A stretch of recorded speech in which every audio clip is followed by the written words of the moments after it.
পিরিয়ডের পর অর্থাৎ শরীর খারাপ থেকে ভালো হওয়ার পর স্বামী সহবাস কবে থেকে করতে হয়?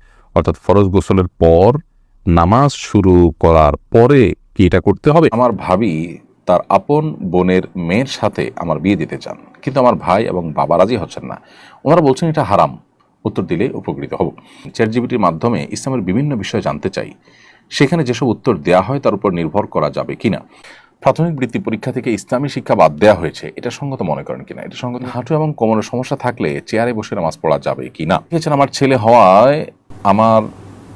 হওয়ার সময় আমার খুব কষ্ট হয়। ডাক্তার সিজার করার সিদ্ধান্ত নেন। আমি আল্লাহর সঙ্গে ওয়াদা করেছিলাম নরমালি হলে এতিমখানা একটি খাসি দান করব। জঙ্গিবাদ নিয়ে আবারও মেইনস্ট্রিম ও সোশ্যাল মিডিয়া আলোচনা হচ্ছে। অনেকে বিষয়টাকে সন্দেহের চোখে দেখছেন। এ বিষয়ে আপনার দৃষ্টিভঙ্গি কি? চলুন আর বিলম্ব না করে আপনাদের ইতিমধ্যে যে সমস্ত প্রশ্নগুলো আমরা পেয়ে গেছি সে সমস্ত প্রশ্ন উত্তর দেওয়ার পালায় প্রবেশ করি। এরপর শরীফুল ইসলাম আপনি লিখেছেন, আমার ভাবি তার আপন বোনের মেয়ের সাথে আমার বিয়ে দিতে চান, কিন্তু আমার ভাই এবং বাবা রাজি হচ্ছেন না। ওনারা বলছেন এটা হারাম। উত্তর দিলে উপকৃত হব। ভাই শরীফুল ইসলাম, এটা তারা ভুল বলছেন। আপনার ভাবির বোন কিংবা আপনার ভাবির বোনের মেয়ে আপনার জন্য মাহরাম নন।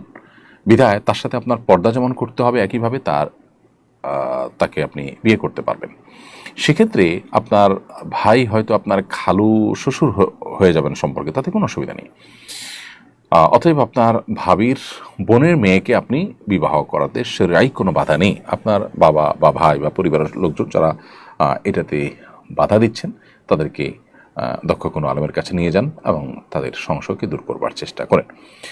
নাসরিন বিনতে সাহাব আপনি লিখেছেন, চ্যাটজিপিটির মাধ্যমে ইসলামের বিভিন্ন বিষয় জানতে চাই, সেখানে যেসব উত্তর দেওয়া হয় তার উপর নির্ভর করা যাবে কিনা। প্রথম কথা হলো যে চ্যাটজিপিটি অনলাইনে যা পায় সেখান থেকে কালেকশন করে দেয়। তো অনলাইনে যা কিছু আছে তার সব কিছু তো সঠিক নয়। অতএব চ্যাটজিপিটি বা এআই এই সমস্ত টুলগুলো ব্যবহার করে আপনি শরীয়ী প্রশ্ন, বিশেষ করে হালাল হারাম, ইমান আকিদা, এই জাতীয় গুরুত্বপূর্ণ বিষয়গুলোকে আপনি সেখান থেকে জেনে আমল করার চেষ্টা করবেন না। এটা ভুল হবে। কারণ হলো সেখান থেকে সঠিক জিনিসটা যেমন পেতে পারেন, ভুলটাও পেতে পারেন। তাছাড়া এই জাতীয় অ্যাপগুলো যে আমাদের সবসময় সঠিক উত্তর দেয় তা কিন্তু না। আমি যেটা বলছিলাম যে অনলাইনে যা কিছু আছে সেখান থেকে তারা কালেক্ট করে আমাদেরকে তথ্য দেয়। সো আপনি তাদের কাছ থেকে যদি তথ্য নেন এবং এটার উপর নির্ভর করেন, তাহলে সেক্ষেত্রে আপনি ভুল সিদ্ধান্তে উপনীত হতে পারেন। এজন্য যদি সেখান থেকে কোনো কিছু পান, সেটা যদি ক্রস চেক করে আপনি সঠিক বেঠিক যাচাই করে নিতে পারেন, তাহলে সেটা ঠিক আছে। আর না হলে সেটা ঠিক হবে না। কারণ মোহাম্মদ বিন সিরিন রাহিমাহুল্লাহ বলেছেন, ইন্না হাদাল ইলমা দীন ফানজুরু আম্মান তাখুযুনা দীনাকুম। নিশ্চয়ই কোরআন এবং হাদিস ভিত্তিকে যে ইলম, এই যে নলেজ, ইসলামিক নলেজ, এটা কিন্তু দ্বীনের অংশ, এটা আমাদের ধর্মের অংশ।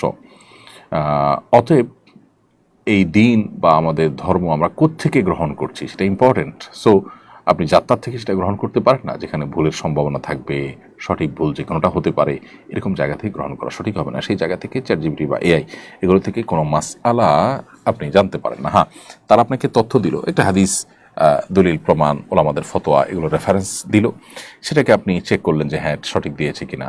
প্রয়োজনে তারা তো অনেক সময় ওয়েবসাইটে লিঙ্ক দেয়, সেই লিঙ্কে গিয়ে আপনি চেক করলেন, দেখলেন, এরপর ভিত্তি করে আপনি আমল করতে পারেন। অর্থাৎ সরাসরি তারা হালাল বা হারাম বলে দিল আর সেটার উপর আপনি আমল করলেন, এমনটি করা উচিত হবে না। প্রাথমিক বৃত্তি পরীক্ষা থেকে ইসলামী শিক্ষা বাদ দেওয়া হয়েছে, এটা সঙ্গত মনে করেন কিনা? এটা সঙ্গত মনে করার কোনো কারণ থাকতে পারে? এত কিছু থাকতে আমরা ইসলামী শিক্ষা বা ধর্মীয় শিক্ষা কেন বাদ দিব? দেখুন, একটা সময় প্রাথমিক বৃত্তি পরীক্ষাতে এই জিনিসগুলো ছিল, এখন সেগুলোকে বাদ দেওয়া হয়েছে। খুবই দুর্ভাগ্যজনক। আমি যে জিনিসটি বারবার করে বলছি, এনজিও বেসড এই যে গভর্নমেন্ট আমাদেরকে নানাভাবে বিপদগামী করছে। তাদের অনেক ভালো কাজ থাকলেও তারা চরম বিতর্কিত বহু কাজ অনবরত করে চলেছে। এবং এর মধ্যে ইসলাম বিদ্বেষী যে অংশটা আছে, তারা এই চান্সে ইসলাম বিদ্বেষের যত দিক হতে পারে তার সবগুলোকে তারা রাষ্ট্রযন্ত্র ব্যবহার করে স্টাবলিশ করার চেষ্টা করে যাচ্ছে। বিশেষ করে শেষ মুহূর্তে তাদের এই প্রচেষ্টাটা ভয়ঙ্কর রূপে বেড়েছে। বিধায় এগুলোর বিরুদ্ধে আমাদের কথা বলা উচিত এবং আমাদের সচেতন হওয়া উচিত। এমনিতে আমাদের সমাজে তরুণরা, কিশোররা বকে যাচ্ছে, নানাভাবে নৈতিক অধঃপতন চরমে পৌঁছেছে। এরকম একটা পরিস্থিতি এসে যেখানে ধর্মীয় শিক্ষাকে বাধ্যতামূলক করা দরকার, নৈতিক শিক্ষাকে আরও গুরুত্ব দেওয়া দরকার, সেখানে এটাকে বাদ দেওয়া, এটা খুবই অনাকাঙ্ক্ষিত এবং আনএক্সপেক্টেড একটি কাজ। এ কাজ যারাই করছেন, যারা এর সাথে জড়িত আছেন, তারা অন্যায় করছেন এবং আমি মনে করি যে তাদের এই অন্যায় থেকে বিরত থাকা উচিত। সাইম ইসলাম আপনি লিখেছেন, হাঁটু এবং কোমরের সমস্যা থাকলে চেয়ারে বসে নামাজ পড়া যাবে কি না? ভাই সাইম ইসলাম, হাঁটু এবং কোমরে যদি এত বেশি অসুবিধা থাকে, এত বেশি অসুস্থ থাকে এবং ব্যথা থাকে যে আপনি রুকু সেজদার জন্য যে মুভমেন্ট সেটা করতে পারেন না, কোনোভাবে অসহনীয় কষ্ট হয়, অসুস্থ হয়, তাহলে সেক্ষেত্রে আপনি চেয়ার বসে নামাজ আদায় করতে পারবেন। আর যদি সমতলে বসে বসে সালাত আদায় করার সুযোগ থাকে তাহলে সেটা আপনি করবেন। সেটা যদি না হয় তাহলে চেয়ার বসে নামাজ আদায় করতে পারেন, কিন্তু যে অপারগ হলে তখন শুধুমাত্র একটু অস্বস্তি লাগছে বা একটু কষ্ট হচ্ছে এটার উপর ভিত্তি করে আপনি চেয়ারে বসে নামাজ পড়া শুরু করলে সেটি সঠিক হবে না। এরপরে লাইলা হক লিজা আপনি লিখেছেন, আমার ছেলে হওয়ার সময় আমার খুব কষ্ট হয়, ডাক্তার সিজার করার সিদ্ধান্ত নেন। আমি আল্লাহর সঙ্গে ওয়াদা করেছিলাম নরমালি হলে এতিমখানায় একটি খাসি দান করব। আমার ছেলের বয়স 7 বছর, এখন সম্পন্ন করতে পারিনি। এই ওয়াদা করা কি আমার সঠিক হয়েছে? এখন সম্পন্ন করতে না পারায় কি গুনাহ হবে? এ কারণে আমার ছেলের কি কোনো ক্ষতি হবে? আল্লাহর সঙ্গে আপনি যদি ওয়াদা করে থাকেন যেটা হলে আমি এটা করব, তাহলে আপনার এই ওয়াদা পূরণ করা উচিত, এটা আপনার কর্তব্য। আর এটা না করলে আপনি গুনাহগার হবেন। দেরি হয়েছে তারপরও যদি আপনি করে ফেলেন তাহলে একটি আদায় হয়ে যাবে এবং ইনশাআল্লাহ বিইذনিল্লাহ আপনি দায় থেকে মুক্ত হয়ে যাবেন। কিন্তু এর ফলশ্রুতিতে আপনার সন্তানের ক্ষতি হবে কিনা সেটা অবশ্য এর সাথে প্রাসঙ্গিক বিষয় নয়, কারণ সন্তান তো এখানে কোনো অন্যায় করেনি, অতএব তার এখানে লাভ ক্ষতির বিষয় নেই। ক্ষতি যা হওয়ার আপনার হবে, আপনি গুনাহগার হবেন এবং আল্লাহর সঙ্গে কৃত ওয়াদা এটা পূরণ করা উচিত। আপনার যতটুকু আপনি ওয়াদা করেছেন ততটুকু আপনার সাধ্যের মধ্যে থেকে, সো আপনি আগে করতে না পারলে এখন এটিকে পূরণ করবার চেষ্টা করবেন। জঙ্গিবাদ নিয়ে আবারও মেইনস্ট্রিম ও সোশ্যাল মিডিয়া আলোচনা হচ্ছে, অনেকে বিষয়টাকে সন্দেহের চোখে দেখছেন। এ বিষয়ে আপনার দৃষ্টিভঙ্গি কি? প্রথম কথা হলো যে পশ্চিমা সাম্রাজ্যবাদীদের অনেক বড় একটা অস্ত্র হলো মুসলমানদেরকে জঙ্গিবাদের তকমা দেওয়া, ট্যাগ দেওয়া। ইরাককে তারা ধ্বংস করেছে, মরণাস্ত্র আছে এই অজুহাত তুলে, কিন্তু মরণাস্ত্র পাওয়া যায়নি, দেশ কিন্তু ধ্বংস হয়ে গেছে, তারা সরিও কিন্তু বলেনি। এই একটি এক্সাম্পলে যথেষ্ট তাদের এই জঙ্গিবাদের তথাকথিত এই খেলা, এই নাটক বোঝার জন্য। মুসলিম দেশগুলোকে, আমাদের মতো দেশগুলোকে চাপে রাখার জন্য তারা এই জাতীয় ইস্যুগুলোকে নানাভাবে ফুলিয়ে ফাঁপিয়ে প্রকাশ করে।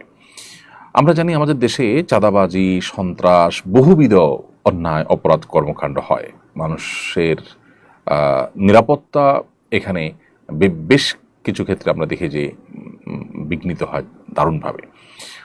এই সমস্ত বিষয়গুলোর জন্য বিগত সরকারগুলোর বিশেষ কোনো উদ্যোগ না থাকলেও আমরা দেখেছি জঙ্গিবাদ, তথাকথিত জঙ্গিবাদ দমন করবার জন্য প্রায় 15 থেকে 20টা উইং বা ডিপার্টমেন্ট নিরাপত্তা বাহিনীগুলোর রয়েছে। আপনি চিন্তা করতে পারেন যে একটা দেশে এতগুলো উইং রয়েছে, কাউন্টার টেররিজম, অ্যান্টি টেররিজম, বিভিন্ন নামে আপনার আইনশৃঙ্খলা রক্ষাকারী বাহিনীগুলোর বিভাগ বা শাখা রয়েছে, এতগুলো মানুষ সেখানে কাজ করছে।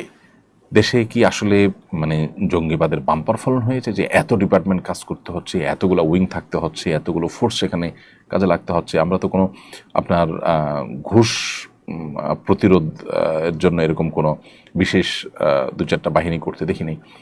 তো এই বিষয়গুলো বিদেশিদেরকে খুশি করার একটা প্রচেষ্টা, পশ্চিমাদেরকে খুশি করবার একটা প্রচেষ্টা। তারা যেই ন্যারেটিভ দেয় সেটাকে আমরা এখানে প্রতিষ্ঠা করবার অন্ধ চেষ্টা এবং অন্ধবিশ্বাস করি, অন্ধভাবে এটাকে চালানোর প্রতিষ্ঠা করবার জন্য আমরা চেষ্টা করি, যেটা খুবই দুর্ভাগ্যজনক একটা বিষয়। বিগত আমরা বিশেষ করে অত্যাচারের গুমখুনকে হালাল করবার অন্যতম একটা উপায় ছিল জঙ্গিবাদের নাটক। ইতিমধ্যে ডিএমপি কমিশনার সহ আপনার দায়িত্বশীল ব্যক্তিবর্গ তো বলেইছেন যে বাংলাদেশে কোনো জঙ্গি নেই এবং জঙ্গিবাদের নামে যা হয়েছে সেটা নাটক, এটা তারা পর্যন্ত স্বীকার করে নিয়েছেন।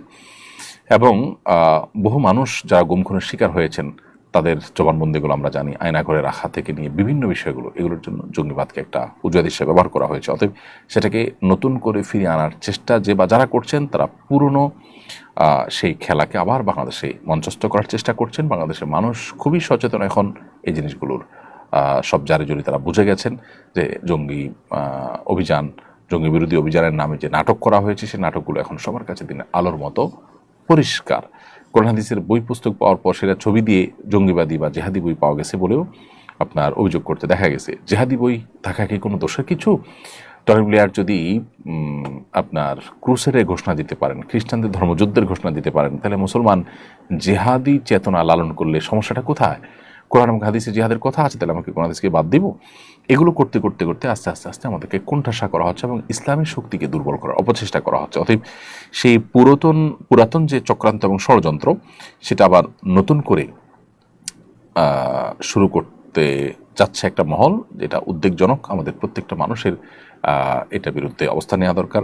বিশেষ করে মানবাধিকার বিষয়ক যে জাতিসংঘের যে কমিশন হতে যাচ্ছে, সেই কমিশনের বিরুদ্ধে জনগণ নানাভাবে তাদের মতামত ব্যক্ত করছেন। এরকম একটা সময় মানুষের দৃষ্টিকে অন্যদিকে ফেরাবার জন্য এটা করা হচ্ছে কিনা। যুক্তরাষ্ট্রের সঙ্গে যে নিরাপত্তা চুক্তির কথা শোনা যাচ্ছে, সেটা আপনার বাস্তবায়নের দ্বার প্রান্তে। অতএব সেটার যৌক্তিকতা তৈরি করার কোনো চেষ্টা করা হচ্ছে কিনা এই সমস্ত ঘটনার মাধ্যমে, সেটা খতিয়ে দেখা দরকার। রায়হানা আক্তার, আপনি জানতে চেয়েছেন পিরিয়ডের পর অর্থাৎ শরীর খারাপ থেকে ভালো হওয়ার পর স্বামী সহবাস কবে থেকে করতে হয়, অর্থাৎ ফরজ গোসলের পর নামাজ শুরু করার পরে কি এটা করতে হবে? না, নামাজ শুরু করার পর করতে হবে এমন কোনো কথা নেই। গোসল হয়ে গেছে, ফরজ গোসল হয়ে গেছে, তাহলে আপনি পবিত্র হয়ে গেছেন, এখন স্বামী সহবাস আপনি করতে পারবেন।